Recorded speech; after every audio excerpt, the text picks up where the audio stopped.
Hi friends! Come spend a day with me as I learn to take pictures of fossils for my part-time job at my university's Earth Science Museum. I'm coming into work today and I honestly don't know if the buildings are going to be open.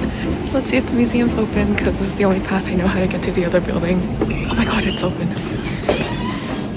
So here we are at the University of Waterloo's Earth Science Museum where I work part-time social media and I love my job. And here you can see the dino pit, which has our dinosaur skeleton as well as cave bear. We actually did a 70s Christmas photo shoot with them, which was very fun. I've actually never seen the museum this empty before because usually we have classes coming around for a tour or just to do earth sciences activities, which is really fun. Like you always see the kids running around and looking at minerals. But we also hold labs and classes in here where we analyze rocks. I love my rock labs even though sometimes they are a little hard because lots of rocks and minerals look exactly the same as each other. Events are also hosted at the museum as well as it just being open to the public on Mondays to Fridays. So it's really rare to see the museum being empty. There's like literally no one on campus. I'm at the Faculty of Science undergrad building.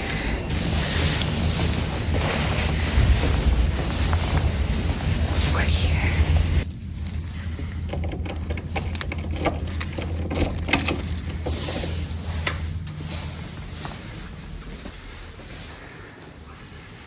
Okay, where are the lights? Over here. We made it! I can't believe the doors are actually open today. So I'm having some difficulty finding the brushes to clean the area. I don't know where it is. And I'm just gonna start shooting.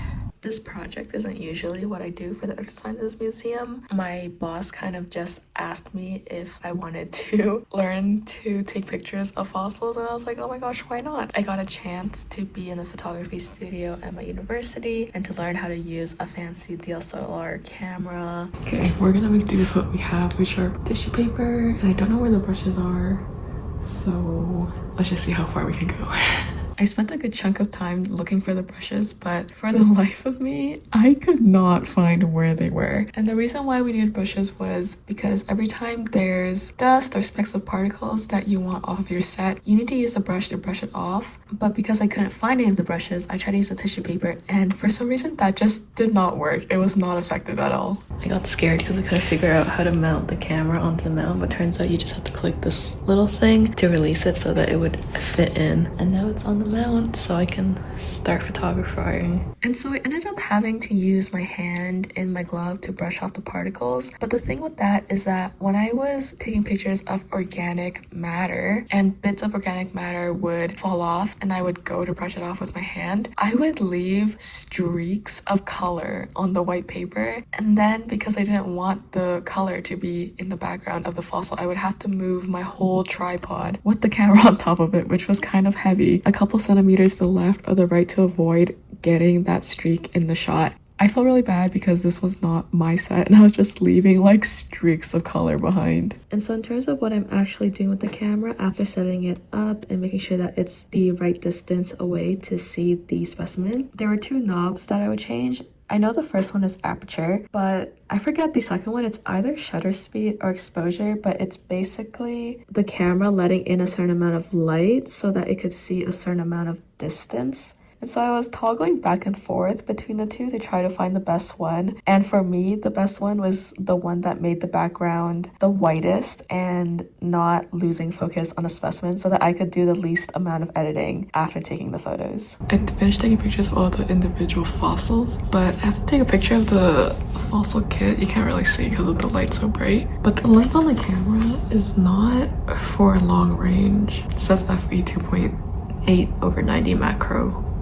GOS. I don't know what that means. This is only good for short range. If I'm gonna take a picture of the full kit, which is pretty big, I have to be like all the way up here and it just like can't focus on anything. So I'm gonna use my iPhone and hopefully that's okay for now. But honestly, I feel like You can't even tell the difference if it's so zoomed out. I was having this conversation with the professional fossil photographer the other day, and she was saying that iPhones nowadays, their camera are so good that sometimes you don't even need a DSLR to take photos, especially for the purposes of this project. We do not need super high quality detailed photos, but that kind of brings up the conversation of, are phones replacing cameras, and what does that mean for the art of photography? I forgot that to download the content from the camera to my laptop. I was scared that there wasn't going to be a cord because my computer only has Type-C, but thank God that there's an adapter here, or else I would have had to come back to grab the footage.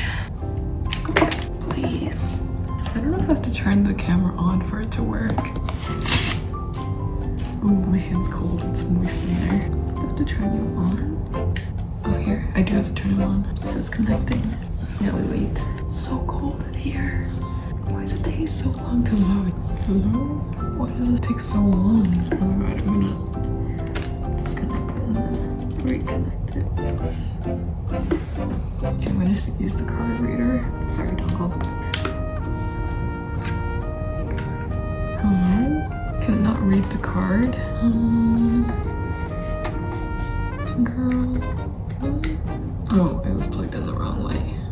Here are my photos. Moving 210 items. 210 items. Something I didn't expect from this whole experience was how uncreative and almost unartistic this whole process felt for me. The whole process lacked personalization and it lacked creative freedom because it was very, here is the object and take as clear as a photo as you can of the object with this background and this lighting and this camera lens. About an hour or 30 minutes into this whole process, it almost didn't even feel like art to me. It surprised myself because I love watching photographers go out and take pictures, and I love seeing the works of photographers and seeing all these pretty and colorful and aesthetic pictures. I thought that the process of getting these photos would be one of creativity and one of artistic freedom. And maybe it's just the nature of taking pictures of objects, or like fossils in my case, that made it uncreative because the object is what it is. And it made me realize that for photography as an art medium, maybe I want to keep it more as a hobby so that I have that flexibility to be creative and to go out and to not take the whole art form so seriously and just to have fun. So yeah, I hope you guys liked the video, and we also just put up a new wall vinyl the other day, and so if you're around the area, please come by and take a look. We would love to see you.